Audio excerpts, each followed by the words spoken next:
지금 여기 레이디 가가랑 브래들리 쿠퍼가 나온 이 영화를 좀 추천한 이유는 거기에 약간 난 사랑의 코드에 대한 거를 좀 약간 집중해서 봤어요. 사랑을 하는데 혹은 결혼을 하는데 이런 함정에 빠져서는 안 되겠다라는 미묘한 저만의 좀 포인트가 있어가지고 오늘은 좀 그 이야기를 해보려고 해요. 영화 자체로는 굉장히 재미있고 흥미롭지만 다양한 관점으로 볼 수 있겠지만 저는 오늘 그 두 커플의 사랑과 결혼에 대한 이야기로 한번 이야기를 시작해 볼게요. 보면 처음에 레이디 가가 분께서 역할을 맡으신 그 역할 자체가, 그 캐릭터가 처음에는 뭔가 굉장히 불완전한 캐릭터였어요. 음악을 뭔가 쓰고 노래를 하는 것은 굉장히 좋아하지만 자기가 서고 싶은 무대에 서지를 못해요. 이 외모 때문에, 어떻게 보면 뭐 사회적 편견이나 관습 때문에 그렇게 자기가 원하는 꿈을 이루는 뭔가 한 장벽이 되어 왔었던 거거든요. 근데 그때 브래들리 쿠퍼가 연기하는 그 캐릭터는 정상급 락스타예요. 그 사람이 레이디 가가를 보고는 어떤 매력에 빠져요. 그리고 이 사람을 뭔가 무대에 올리고 싶다라는 그런 감정들을 가지게 되고, 레이디 가가가 무대에 올라가면서 자기의 재능들을 마음껏 펼치게 되고, 결국에는 레이디 가가가 이 원래 브래들리 쿠퍼보다도 훨씬 더 높은 위치의 스타의 반열까지 오르게 되거든요. 가장 인상적이었던 장면이 그거였어요. 그 레이디 가가 신보를 발표하면서 엄청나게 큰 그 건물 외벽에 그 광고판 있잖아요. 큰 광고판. 거기에 딱 프린팅이 되어 있고 광고가 되어 있고 이거를 둘이서 함께 바라보는 장면이 나와요. 나 진짜 이거 사실 엄청 오래전에 본 영화인데 이게 아직도 기억이 나요. 아직도. 캐릭터 이름이 기억이 안 나는데 그 장면은 기억이 남을 정도로. 그때 나 사실 그 생각을 했어요. 레이디 가가는 좋았겠지. 브래들리 쿠퍼는 진짜 무슨 생각을 했을까? 극 중에 그 남자 주인공은 그걸 보고 진짜 마냥 기뻤을까? 난 되게 양가 감정 같은 게 생겼을 것 같다라는 생각이 들어요. 일종의 질투심? 부러움 같은 감정도 사람인 이상 들지 않았을까? 왜냐면 나 같으면 사실 들 것 같거든. 아주 솔직히 말하면. 그래서 그런 감정이 들었을 것 같아요. 나중에 이제 이별을 하게 되는데 나는 그 이별의 이유가 무엇일까? 그 영화가 비극적으로 끝나잖아요.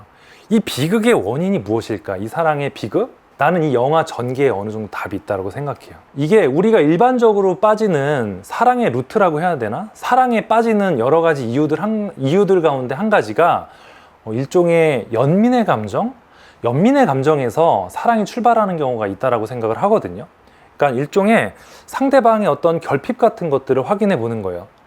상대방이 뭔가 연민의 감정을 느낄 만한 어떤 포인트를 발견하고는 내가 그 연민의 감정이 느껴지는 그 지점을 내가 채워주고 싶다. 아니면 그 채워주는 행위를 통해서 내가 쓸모있는 존재라고 느끼는 거죠. 사실 그런 쓸모를, 어떻게 보면 사랑의 쓸모를, 상대방의 연민의 감정을, 그 결핍을 내가 채워주는 과정에서 사랑의 쓸모를 느끼게 되는 거예요. 이걸 이제 사랑이라고 착각하는 순간 비극이 발생된다고 생각해요. 그러니까 한마디로 정리를 하면 연민과 사랑의 감정을 착각해서는 안 된다는 거죠. 왜냐하면 이 연민의 감정이 사랑이 되면 처음에 이 상대방이 결핍을 가지고 있고 내가 이 사람한테 연민의 감정을 가지는 그 순간까지는 이 사랑이 계속 유효한데, 만약에 이 영화 속에 레이디 가가처럼 이 사람이 갑자기 내가 이 사람이 결핍을 채워줬었는데 그 반대 입장이 돼버려요. 오히려 이제 그 상황에선 이 사람 입장에선 내가 연민의 대상이 되어버리는 거지. 상대방이 너무 잘 돼버린 거예요. 영화 속에서는. 처음에는 이 사람이 본인의 결핍을 채워가고 성장하는 과정을 보면서 되게 뿌듯함도 느끼고 여기에서 뭔가 어떤 보람도 느낄 수 있고 더 돈독해지는 연대감도 느낄 수 있지만, 이 정도가, 이 갭이 역전되면서 너무 커져버리게 되면 난 사람인 이상 부러움과 질투심의 감정이 아예 없기는 쉽지 않을 것 같다는 생각이 좀 들거든요. 물론 그거를 지속적으로 응원해 주는 게 바람직한 사랑이지만 모두가 그럴 수는 없으니까. 근데 난 이게 잘못된 단초가 될 수 있을 것 같다는 생각이 들었어요. 브래들리 쿠퍼는 이 영화 속 그 레이디 가가 엘리의 어떻게 보면 결핍을 사랑하지 않았나. 그 연민의 감정을, 이 사람을 뭔가 도와주고 싶고 끌어주고 싶은 감정, 약간의 사랑도 있었겠지. 어느 정도 좋아하는 감정도 있었을 테고. 그렇지만 이 연민의 감정이 여기에 뭔가 기름을 부은 거죠. 그 아주 작은 사랑의 불꽃에 연민의 감정이 기름을 부어주면서 이게 폭발된 케이스가 아닐까? 그래서 나는 사랑과 연민, 이 경계를 정확하게 구분하지 못하는 사례. 사실 주변에 실제로도 그런 경우들을 많이 봐요. 뭐 결혼해서도 그런 경우도 있지만 특히 연인 관계에서 둘이 만나다가 헤어지는데 이런 이유로 우리 헤어지는 경우가 많거든요. 의외로 처음에 내가 상대방을 사랑했었는데 그 사랑의 이유가 이별의 이유가 되는 경우가 굉장히 많아요. 근데 한번 생각해 보면 그렇게 되는 경우는 되게 이 사람의 결핍 같은 거예요. 그걸 연민의 감정이었던 거야. 그게 나중에는 헤어짐의 이유가 되기도 하는 거죠. 그래서 이런 생각을 해요. 그러면 결혼을 할 때 도대체 어떤 감정을 중시하고 어떤 상태로 혹은 어떤 사람들을 만나야 되냐, 이제 이런 의구심이나 질문이 있을 수 있을 것 같아요. 이건 아주 개인적인 견해인데 사실 그런 질문들을 굉장히 많이 받아요. 특히 주변의 지인들, 아직 결혼 안 한 동생들 많이 보여줘요. 여자친구들을, 주변의 남자 동생들 보여주면서 아, 결혼 상대자로 어떨 것 같냐고 제 의견 같은 걸 물어보기도 하는데, 사실 제가 평가하고 뭐 제가 뭐 판단하고 그분 정말 좋은 분인 것 같아 이런 건 중요하지 않아요. 저는 어떠한 관계도 잘 맞을 수 있다고 생각하는데 이 최고의 결혼 상대자, 그거는 결혼 상대자에 있지 않아요. 사실 당사자 본인한테 있거든요.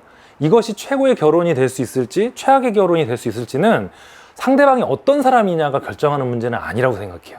그건 사실 전적으로 내가 결정하는 문제야. 예를 들면 이런 거죠. 이런 이유로 결혼하는 사람들이 있을 수 있어요. 나 너무 외로우니까 결혼해야겠다.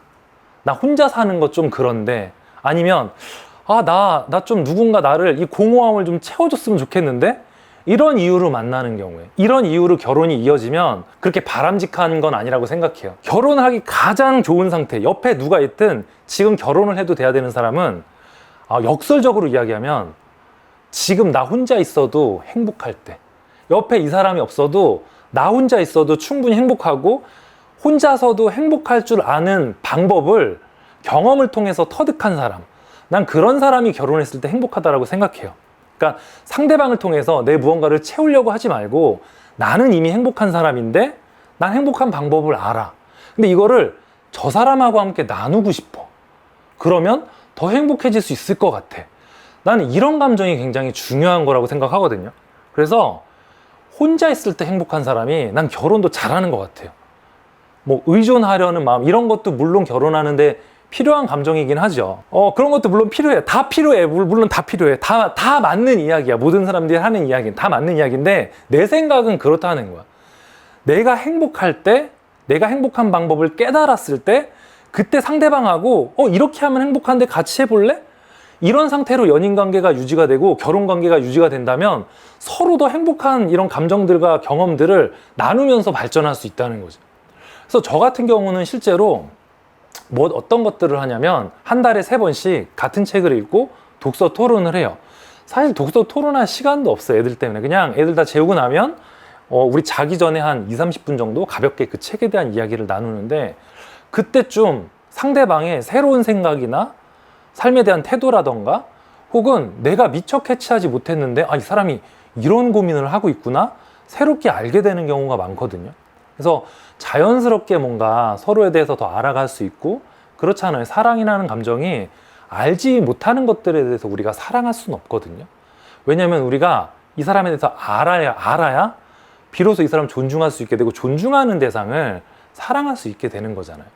그렇기 때문에 그 출발은 아는 건데, 서로에 대해서 가장 알 수 있는 방법, 사실 뭐 눈빛만 봐도 알아. 이거 말도 안 되는 얘기잖아, 사실. 그래서 이런 대화를 자연스럽게 할 수 있는 어떠한 장치들이 필요하다라는 거예요. 부부관계도 마찬가지고 나는 친구 사이도 마찬가지라고 생각해. 친구 사이도 맨날 만나면 맨날 똑같은 얘기, 술 마시고, 이거 좀 나는 의미 없다라고 생각하거든요. 만나서 계속 새로운 주제에 대해서 이야기하고 새로운 관점들을 발견해보고 나와 다른 의견도 한번 들어보고 너무 다르다 싶으면 빨리 손절하고, 이런 과정들이 필요한 거잖아요. 알아가는 과정이. 이걸 연애 과정에서 하면 훨씬 좋겠지. 그래서 나는 결혼하신 분들이라면 지금이라도 뭐 꼭 독서가 아니라도 좋아요. 서로에 대해서 좀 알아갈 수 있는, 그리고 뭐 서로의 뭔가 고민이나 생각들을 이야기를 통해서 좀 나눌 수 있는 관계가 된다면 좀 더 지속 가능한 부부관계, 건강한 부부관계가 될 수 있지 않을까라는 생각도 들고, 가장 바람직한 거는 결혼하기 전에 이 연인 관계에서 그런 것들이 이루어질 수 있다면 좀 더 현명한 판단, 현명한 선택을 하는데 도움이 될 수 있겠죠. 왜냐하면 결혼이라는 거는 너무너무너무 중요한 인생에서의 의사결정이기 때문에 이거는 저는 순간의 감정에 의해서 함부로 해서는 안 될 거라고 생각을 하거든요. 그래서 충분히 서로 알아가고 그런 취향과 어떠한 코드, 주파수들이 당연히 다르겠지만 우리가 이런 대화를 통해서 맞춰갈 수 있는 상황이구나, 이거를 먼저 확인해 보는 게 굉장히 중요할 것 같아요. 물론 이 이야기의 핵심 그 전엔 혼자서 행복할 줄 아는 방법을 발견한 사람들끼리 만나는 게 중요한 것 같아요. 이 대화가 통할 수 있고 서로에 대해서 이해할 수 있으려는 그런 태도, 이런 것들을 뭔가 가진 상태에서 결혼을 하고, 무엇보다 나 자신이 행복한 게 우선인 것 같아요. 이기적이라고 생각할 수 있지만 생각해보면 너무 이건 당연한 얘기인 것 같아요. 나 자신이 안 행복한데 어떻게 옆에 있는 사람을 같이 행복하게 해주겠어.